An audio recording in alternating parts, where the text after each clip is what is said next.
Praise the Lord. Welcome back to Jayan kids stories.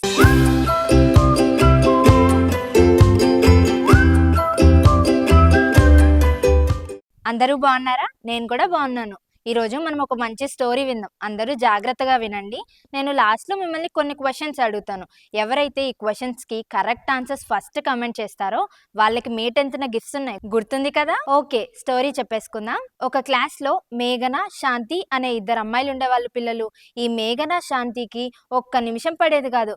ఎప్పుడు చూసినా కావాలని ఏదో రకంగా గొడవ పడి గిచ్చుకుంటూ కొట్టుకుంటూ ఉండేవారు. ఎగ్జామ్స్ టైంలో అయినా చదువుకోవాలి కదా పిల్లలు, కానీ ఆ టైంలో కూడా చదువుకోకుండా ఇద్దరు గొడవపడి టైంని వేస్ట్ చేస్తూ ఉండేవారు. ఒకరోజు అలాగే మేఘన శాంతి పెన్సిల్ని లాగేసుకుంది పిల్లలు. ఇంకా శాంతికి ఫుల్ కోపం వచ్చేసింది. మేఘన, నా పెన్సిల్ నాకిచ్చే అని గట్టిగా అడిగింది. ఈ మేఘన పెన్సిల్ శాంతికి ఇవ్వకపోగా శాంతిని గట్టిగా గిచ్చింది.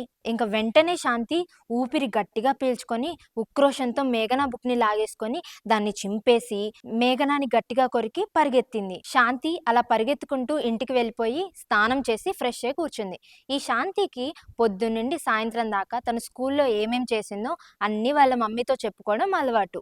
పిల్లలు, మీరు కూడా మీ స్కూల్లో జరిగే విషయాలన్నీ, మీ ఫ్రెండ్స్ ఏం మాట్లాడారు, మీ టీచర్స్ ఏం చెప్పారు అని అన్నీ మీ పేరెంట్స్తో షేర్ చేసుకునే అలవాటు ఉందా? అలా మనం అన్నీ మన పేరెంట్స్తో చెప్పుకోవడం అనేది మంచి అలవాటే పిల్లలు. ఎందుకంటే అలా మనం అన్నీ చెప్పినప్పుడు వాళ్ళు మనకి చాలా సజెషన్స్ ఇస్తూ ఉంటారు. సో ఇంకా అలానే శాంతి కూడా వాళ్ళ మమ్మీతో ఇలా చెప్పింది. అమ్మా, మరి ఈరోజు ఏమైందంటే మేఘన నా పెన్సిల్ లాగేసుకుంది. ఇమ్మని అడిగితే నా చెయ్యంతా గిచ్చేసింది. అయినా నేను ఊరుకున్నానా? మేఘన బుక్ లాగేసుకొని దాన్ని చించేసి తన చెయ్యంతా కొరికేశాను. తను ఏడుస్తుంటే పరిగెత్తుకుంటూ ఇంటికి వచ్చేసాను. Tit for tat.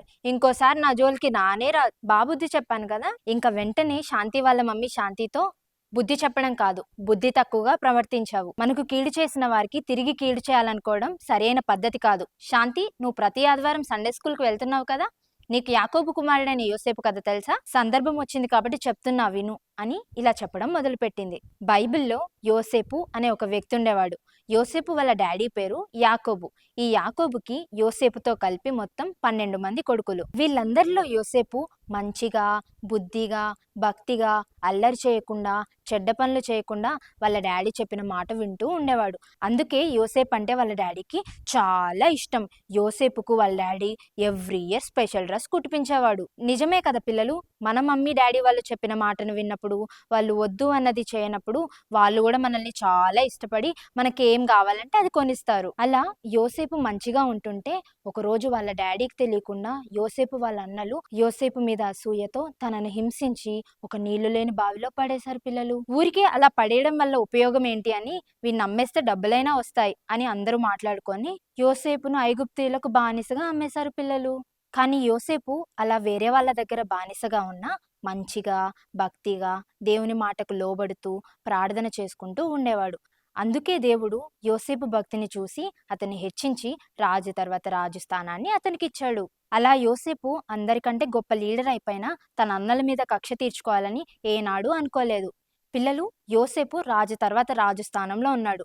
అంటే తనకున్న మనీ పవర్తో, పొలిటికల్ పవర్తో నన్ను బావిలో పడేస్తారా, నన్ను ఐగుప్తీయులకు బానిసగా అమ్మేస్తారా అనే కోపంతో యోసేపు వాళ్ళ అన్నలను జైల్లో వేయించడం, హింసించడం చాలా సులువు, అవునా కాదా?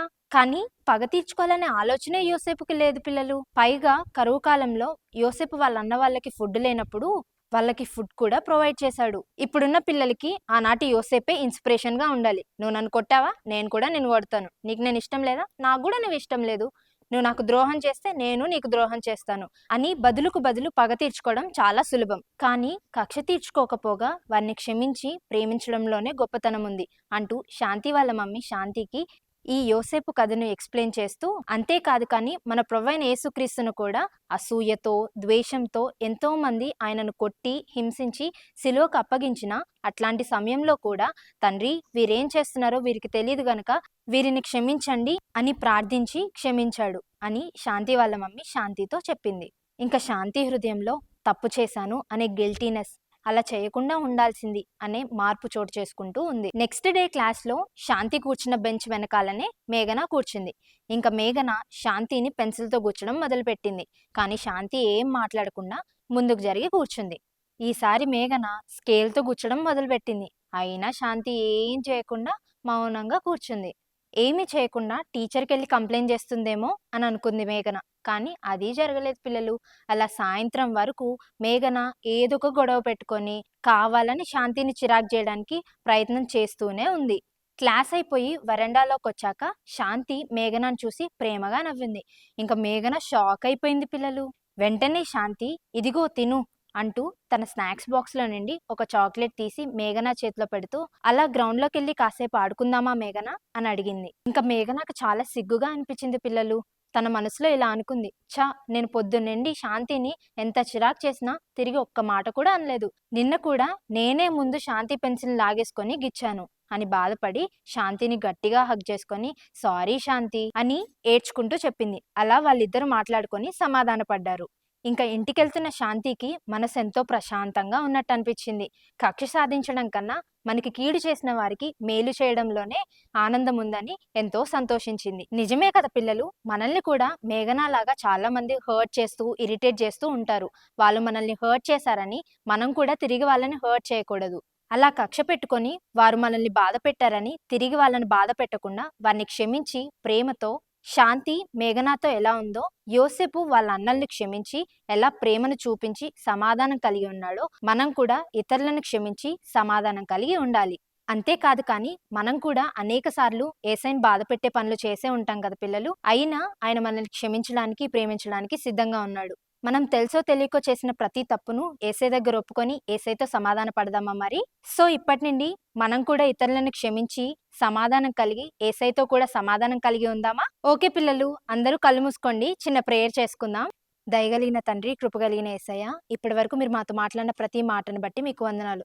ఇప్పటి నుండి మేము కూడా యోసేపులాగా, శాంతిలాగా ఇతరులను క్షమించి అందరితో సమాధానం కలిగి జీవించడానికి మాకు కృపను చూపించండి. మీకు ఇష్టం లేని పనులు మేము ఏదైనా చేసి ఉంటే మమ్మల్ని క్షమించండి. మీతో సమాధానం కలిగి జీవించే భాగ్యాన్ని మాకు దయచేయండి.